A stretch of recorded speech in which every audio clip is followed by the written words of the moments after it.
যোগ, বিধি, নিয়ম, নিষ্ঠা, উপকরণ যেটা নামক পেট্রোল ঘি দেওয়া হয় তখন কি হবে? জ্ঞানের কিন্তু বিকার হয়। আমি জানি।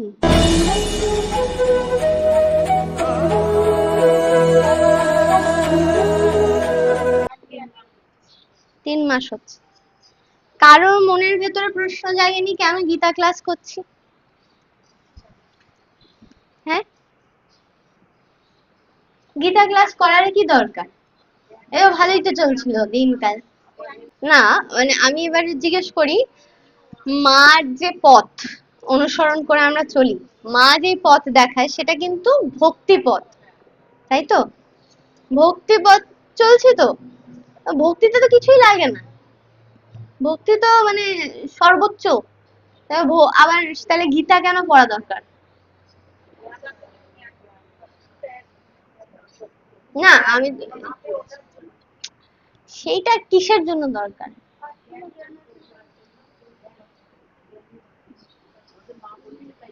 আচ্ছা, চল একটা ছবি দেখি আমরা, হ্যাঁ। যোগ, যোগ,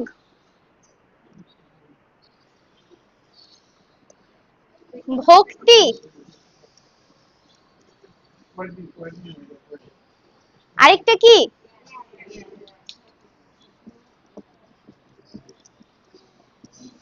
হলো তো যোগ, ভক্তি, জ্ঞান, ঠিক আছে। মা যে পথটা আমাদেরকে দেখান সেটা কিন্তু মূলত ভক্তি, ঠিক আছে। ভক্তি হচ্ছে গিয়ে সবকিছু ঊর্ধ্বে, ঠিক আছে। তাহলে গীতা পড়ার কি দরকার? তাহলে ভাগবত গীতার পড়ার তো দরকার নেই, ভক্তিতে কিছুই লাগে না কিন্তু, তাই না? তারপরেও কেন মা বলে যে ভাগবত গীতা পড়ো, ভাগবত গীতা পড়ো, ভাগবত গীতা কেন বাড়াবো? আচ্ছা, যোগের মধ্যে না, এবার একটুখানি সুন্দর করে বলি, যোগের মধ্যে অনেক কিছু নিয়ম পড়ে,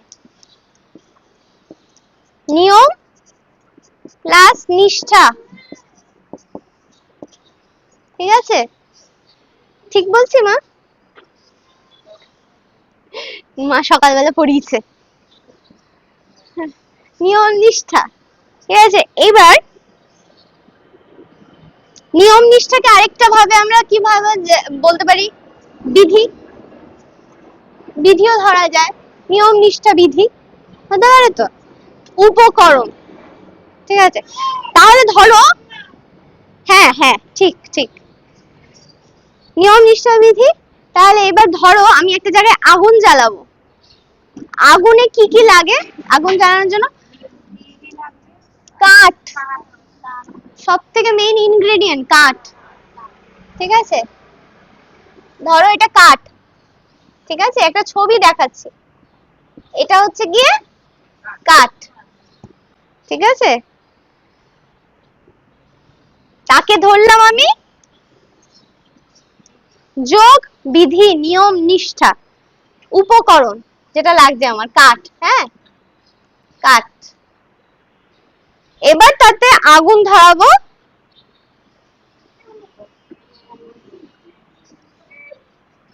ভক্তি, কৃষ্ণ ভক্তি, আগুন ধরালাম, ধরিয়ে দিলাম তো। এইবার এই কৃষ্ণ ভক্তিকে যখন জ্ঞান নামক পেট্রোল ঘি দেওয়া হয় তখন কি হবে? দাউ দাউ করে জ্বলবে। তো ভক্তিকে বাড়ানোর জন্য জ্ঞানের দরকার পড়ে, ঠিক আছে। বিধি প্রথমে লাগে, এর জন্য দীক্ষা নিতে হয় গুরুর কাছ থেকে, নিয়ম নিষ্ঠা জানতে হয়। যখন গুরুর কাছ থেকে দীক্ষা আমরা নেই সেই মুহূর্তে বিধি আমরা কিন্তু জেনে নিলাম। মেডিটেশন যখন করি আমরা, আহ্নিক করি, সেটা হচ্ছে গিয়ে যোগ, যোগ আকারে ভগবান শ্রীকৃষ্ণের আরাধনা করা হয়। যখন আরাধনা করা হয় তাতে আমরা লাভ করি গুরুর কাছ থেকেই পাওয়া সেই ভক্তি লাভ করি। কিন্তু ভক্তি ধরো লাভ করলাম, অন্ধের মতন ভক্তি করে লাভ নেই। সেই ভক্তিকে বৃদ্ধি করার জন্য পেট্রোল ঘি ঢালে হচ্ছে গিয়ে জ্ঞান, এবং সেই জ্ঞানটা আমরা পাই ভাগবত থেকে, ভগবত গীতা থেকে। তাই যোগ, ভক্তি, জ্ঞান এই তিনটির দ্বারাই ভগবান শ্রীকৃষ্ণকে পাওয়া যায়। তিনটিকে ছাড়াই তিনটি অপূর্ণ, ঠিক আছে। এবং ভক্তিকে এর জন্যই বলা হয় যে সর্বোচ্চ, কারণ ভক্তি এই দুটির মধ্যে থেকে আরো বেশি দাও দাও করে চলে, ঠিক আছে।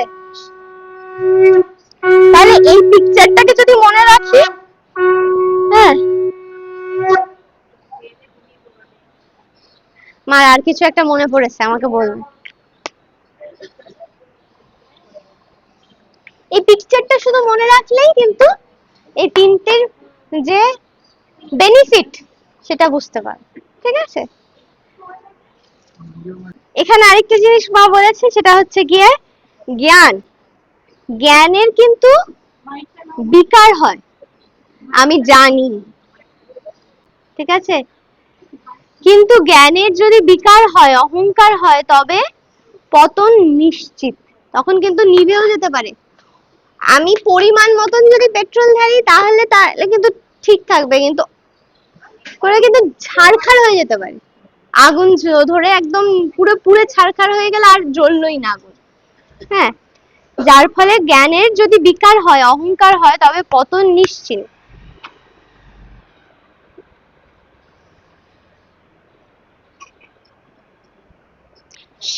সেটিও মনে রাখা উচিত, কারণ বিদ্যা বিনয় দান করে, জ্ঞান বিনয় দান করে, অহংকার নয়, ঠিক আছে। আমি জেনে গেছি, এটাও যাতে না হয় কারোর ভেতরে, ঠিক আছে।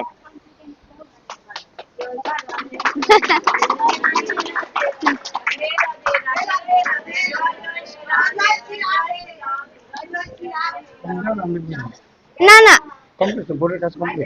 বোর্ডের কাজ কমপ্লিট।